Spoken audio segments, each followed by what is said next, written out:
God, I just want to thank you, as always, for the access to you. Thank you for tearing the veil and giving us access to you anytime we want.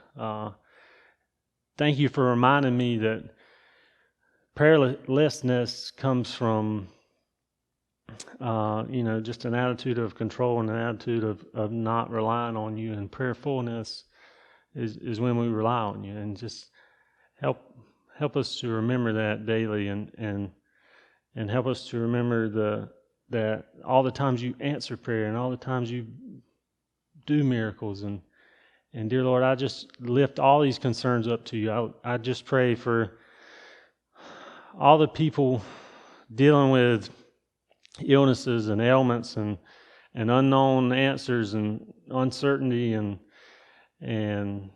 things that maybe they can't decide on their own. I just pray that they just lean on you, dear Lord, and trust you. And thank you for giving us opportunities to trust you and connect with you. And I just want to pray for all these people. And again, thank you for making these requests known to us to be able to go before you. And Lord, you already knew all these requests, and you already know all the outcomes, and you already know what people need. And just help us to remember that you know us better than we know ourselves. And I just pray that for healing and recovery, and I just pray that most of all that people can just see you in all of it, that they're looking for you, that they're listening.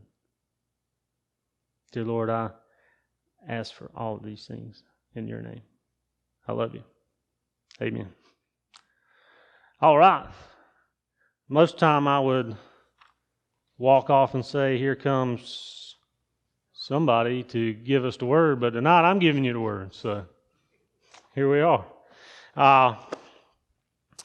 Before I get started, funny thing, I was at camp all last week. My wife, Chrissy, got to be at camp with the high school this week, and I got to watch the girls by myself. And I got to be reminded of, one, how much of a sacrifice my wife has. She most of the time has a bigger sacrifice than I do. And I'm just thankful that God reminded me of how much she supports me, and that, being a full-time mom is really more than a full-time job. I mean, it's a never-ending job. Only time you get a break is when they go to sleep. And I was just reminded of that this week, and I'm just grateful for it. So if you have a wife and you have kids, be grateful for them and thank her for supporting you in whatever you do. But being at camp, for me, it was really a time of almost refreshment and retreat. It wasn't a burden to watch kids, and Chrissy felt the same way when she come home last night, and we had talked about it for a little while. But I just wanted to thank Trudy and Missy and Leanne and Beth and Jordan and Kyle and just everybody that went into pouring into those kids and taking time out to almost reconnect in a different way with God. And that's kind of what camp or retreat or Salt and Light or Center and all those things do. It kind of gets you out of your everyday routine and gets you back focused on what we should be focused on all the time. And I was just thankful for it. And my mother-in-law watched Olivia and Lainey, who are my kids, Saturday night and Sunday after service. I went to go pick them up. So I was driving home Sunday night, and I was talking to God, and I was asking him what he wanted to say tonight. And I had the radio turned down, and I kind of ended my prayer that way, and I just turned the radio up. As soon as I turned the radio up, it was on 90.5, which is AFA, if any of you listen to it. And God answered my prayer as soon as I turned up the radio. Before I get into that, tonight we're talking about relationships, and you'll see the reason why shortly.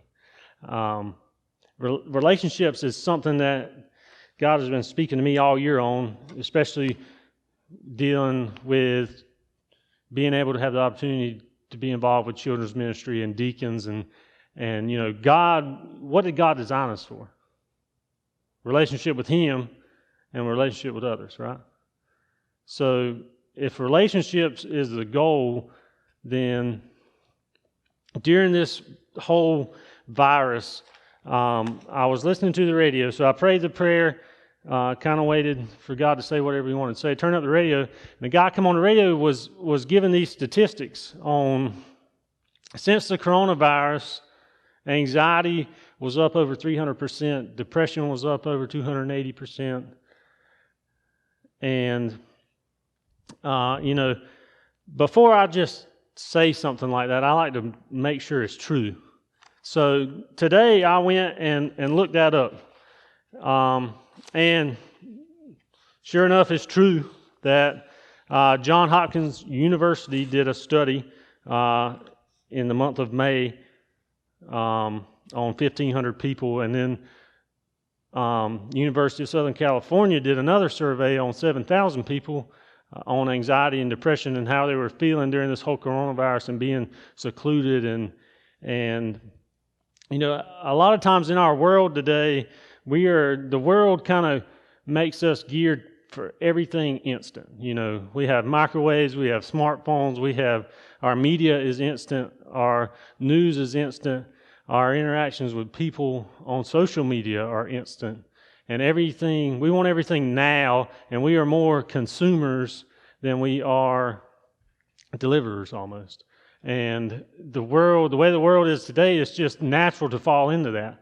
And you consume and consume and consume, and you're not doing what God has designed you for, and that's where the anxiety and depression comes from. And of course, it doesn't help that you're kind of made to stay home.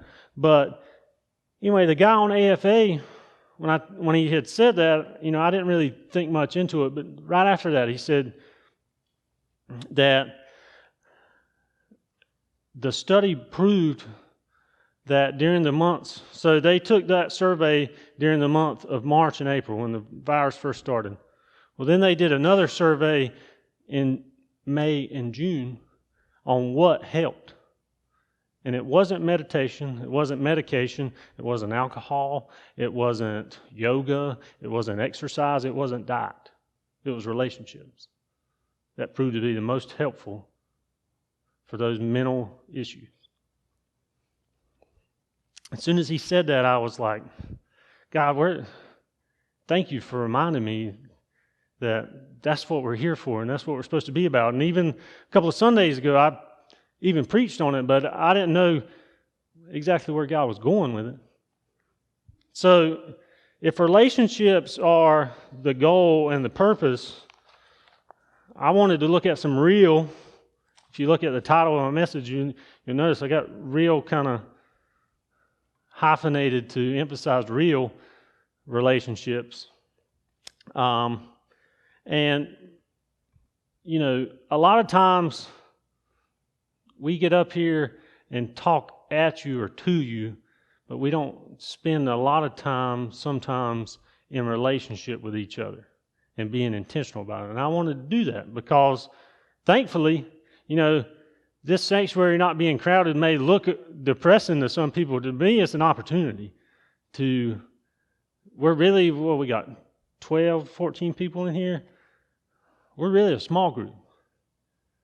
And so for those of you watching online, I want to encourage you that you can have those relationships anywhere, anytime.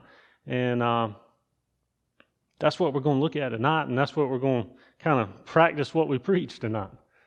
So when I thought about relationships and what a real relationship is and what Jesus or God commanded us to do, John 15, 12 through 15 was what came to mind.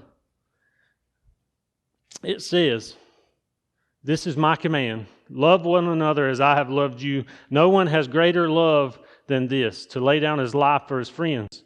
You are my friends if you do what I command you. I do not call you servants anymore, because a servant doesn't know what his master is doing. I have called you friends, because I have made known to you everything I've heard from my Father. Jesus was speaking to the disciples when he said this, and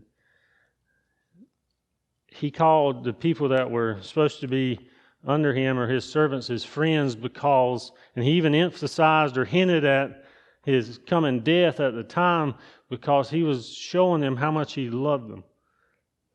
In 1 Corinthians, the first 3 or 4 verses, Paul says, I can have faith that moves mountains, but if I don't have love, it doesn't do any good.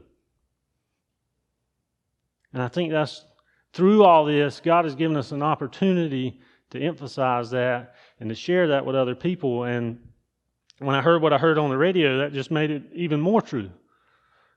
God doesn't give us a spirit of fear, and God doesn't, if you look at Jesus' life, most of the time it's contrary to whatever the world or society or culture is at the time.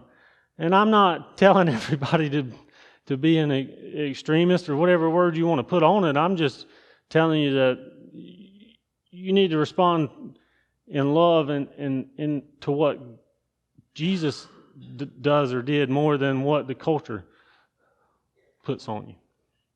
So thinking about relationships and looking at relationships, I thought, going a little further, I thought, well, what were some real relationships in the Bible? Who were people that actually modeled this? And this was even before Jesus, which makes it even better, because the Bible is just one big love story and it all points to Jesus. And when you see this, you'll notice what I'm talking about.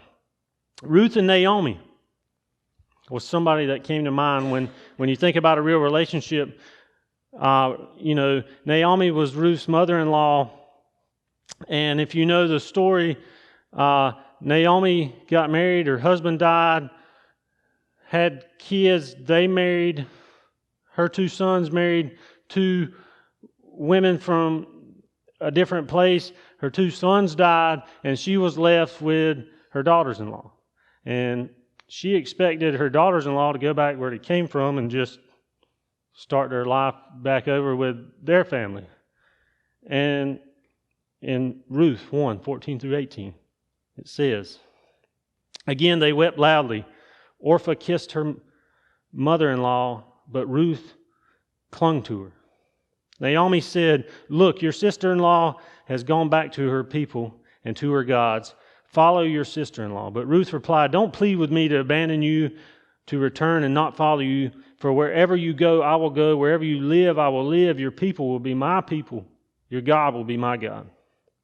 There you will die, I will die, and there I will be buried. May the Lord punish me and do so severely if anything but death separates you and me. When Naomi saw that Ruth was determined to go with her, she stopped talking to her. Is there anybody in your life you would do that for? Ruth already had Jesus' model before Jesus even came. She was willing to die for Naomi, and Naomi wasn't even her own blood. Thinking about another relationship, I thought about Jonathan and David, and what our relationships with each other should look like. In 1 Samuel 18:1-5, when David had finished speaking with Saul, Jonathan was bound to David in close friendship and loved him as much as he loved himself. Isn't that what Jesus calls us to do? Isn't that what he just said in John 15? Verse 2, Saul kept David with him from that day on and did not return to his father's house. Jonathan made a covenant with David because he loved him as much as himself. When Jonathan removed the robe he was wearing and gave it to David, along with his military tunic, his sword, his bow, his belt, David marched out with the army and was successful in everything Saul sent him to do. Saul put him in command of the fighting men, which pleased all the people and Saul's servants as well. Jonathan was Saul's son, and you would think that Jonathan would have been jealous because David was going to be the king, and naturally the son is supposed to be the heir to the throne. But Jonathan had enough faith in God and in David to know that David was truly called by God, and he loved David enough to even protect him from his own father. A real relationship. I think if we were more focused, I don't remember if y'all remember anything I said Sunday, but I've been thinking a lot about being more eternally minded and kingdom minded than worldly minded, because obviously, what you put in is what's going to come out. And a lot of people couldn't understand what Jesus was saying at the time when he was saying it, because Jesus spoke of the Spirit and of spiritually minded things. And so when he told parables or when he told stories, people couldn't understand them because he was talking about the Spirit, not the physical. And a lot of times, being in an instant world and having a computer in your pocket and having everything at the palm of your hand, you automatically go to what you put in. If you're always putting in what the world tells you, it's hard to understand what Jesus tells you and reminds you of constantly. And that's to love people. Right before Jesus died, everybody knows this. This is for me, this year it's been one of the most quoted verses. The Great Commission, Jesus tells us to go, therefore, and make disciples of all nations, baptizing them in the Father and of the Son and of the Holy Spirit, teaching them to observe everything I have commanded you. Well, the only way we can do that is if we spend time with each other, right? If Jesus has commanded us to go and make disciples, we can't do that by just coming in here an hour on Wednesday and an hour on Sunday.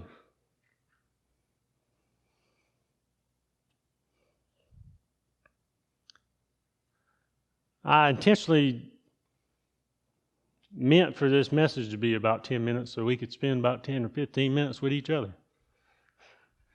Why? Because Jesus took 12 guys and poured out all of himself into them 12 guys, and it was them 12 guys that went and changed the world and did what Jesus did. It wasn't Jesus getting up in front of thousands of people and putting all the attention on himself.